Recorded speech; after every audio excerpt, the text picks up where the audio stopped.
I turned up the brightness on. This is what I did. Yeah. Turn the brightness up a little bit. Yeah. Turn up that brightness. You mind telling me what the fuck that is hovered in that field right there?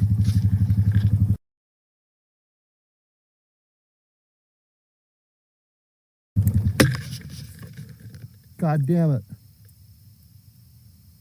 It's a motherfucking UFO.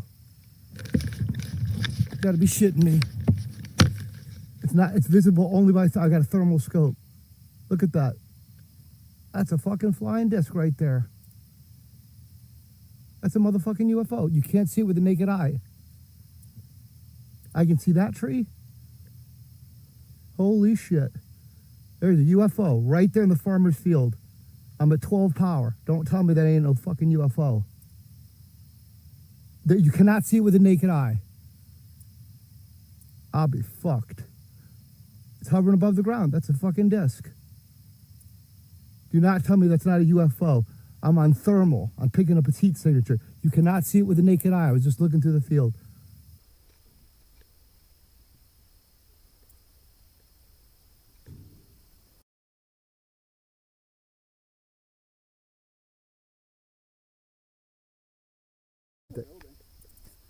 It's circular. It's in the middle of the field. Am I crazy? No.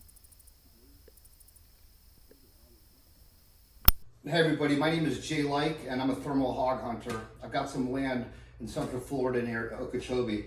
And I'm an avid thermal hunter. I'm out hunting 3 to 4 days a week, 8 hours a night, most of the time by myself because no one's stupid enough to go out there with me and they don't want to trudge through and get bitten by mosquitoes, but I'm really into the sport and it's what I do.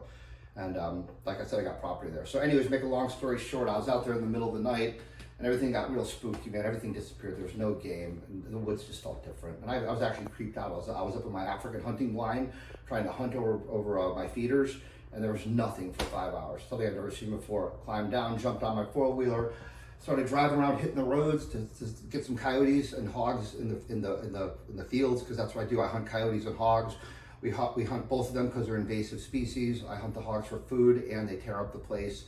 So the coyotes, there's too many of them and they're just killing all the deer and everything. So we have to thin them out. So I'm an animal lover, so don't take that against me, but it's not about this, it's about what I captured. And don't shoot the messenger, okay? Yeah, everybody says I was on drugs or whatnot. I don't do drugs, okay? Everybody knows this about me. All I did was hit record on my scope. So if you want to lambast me, go ahead, but nobody gave my scope, which is a thermal camera, drugs, and it did not hallucinate these images. So here's exactly what I think that I captured, okay? And I have no idea whatsoever what I captured, okay? But I have a clue, all right? Can I definitively say they're UFOs or military aircraft? No, but they're unidentified. They're definitely saucers, okay? That's for damn sure. Nobody can argue with that. So basically, I've got about, I think that I'm in the middle, I know that I'm in the middle of a task force. Whether it's military or alien is different. There's 13 saucers that I can, maybe 14, okay? 5 of them were 55 feet across in a perimeter right in front of me, guarding me. And all this footage was reviewed afterwards. I thought that I only had one saucer on camera until I reviewed it. And then more started popping out. I put it on the big screen because you can step back and see it. Another thing too you guys got to understand is I was using a military grade scope. Okay, the people who make this have departments, have contracts with the DoD, Department of Defense. They supply this to the military, all right? I'm very passionate about what I do. This is a $5,000 thermal scope. That's not a cheap one. It's on the high ends, all right? But even with this technology, it was a Thor ATN 5, okay? 650 resolution, which is upscale. Even with this, it was fighting to decloak these images, all right? And some of them that decloaked them perfectly, other ones it was having problems with, and you'll see, because you can only see partials, but they're, you know, plain as day.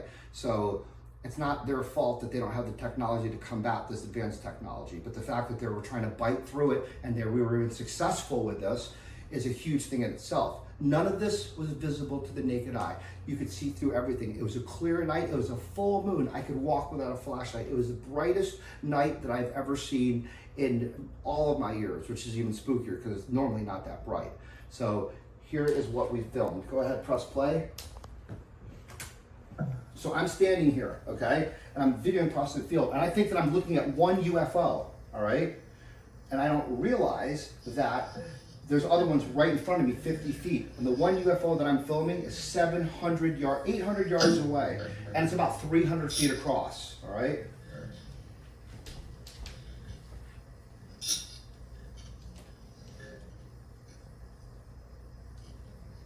So here we go. Here are the ones in the background. You can start seeing them. Boom, boom, boom. 1, 2, 3, 4, 5. And these things are massive. That little dot there is some type of animal in the field. It's on white hot.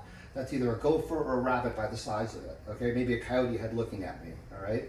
So you're looking at all these crafts, and what I realize is on the big screen, if you look back, here's one right here. Okay, here's a saucer right up in my face, and there's another one right next to it. This thing's 50 feet away from me, and it's about 50 feet across. This is no small thing.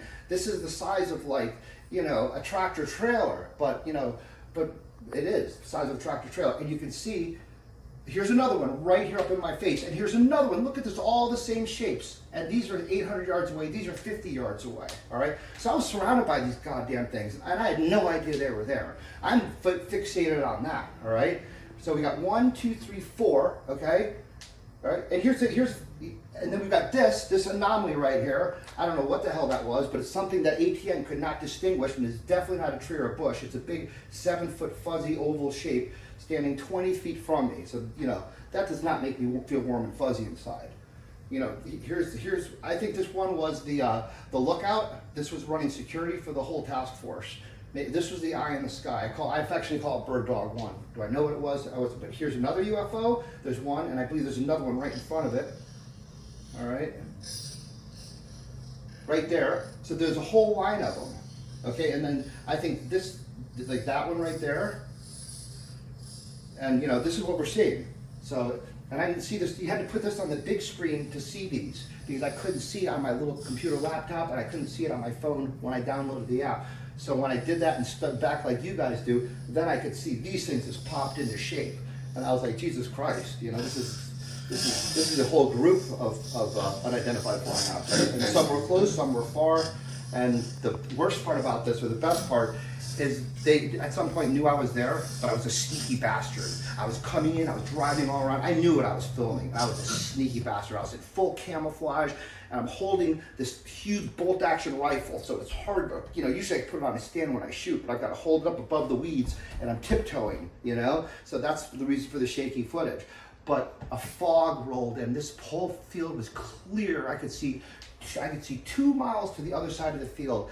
After I started videoing, this mysterious fog rolled in, and it was so thick that it blanketed the UFOs. In my opinion, that was a smoke screen, and it came in quick too. And I'm out there all the time. I don't see fog rolling in like that. You'll see a fog patch, it'll start to move over, but it just doesn't cover the whole field. And it didn't come from me to the UFOs, it came from the UFOs to me, where I could only see 20 feet in front of me. And then I had to stop filming because that was it. There was nothing else to see. Plus, I didn't feel safe anymore. Not only was I in the midst of this, but I only thought there was one, but it's still enough to, you know, get abducted or whatever the hell they do. And so when I couldn't see anymore, that's when I boogied and went back. So anyways, this is the footage. I have no idea what it is. I just hit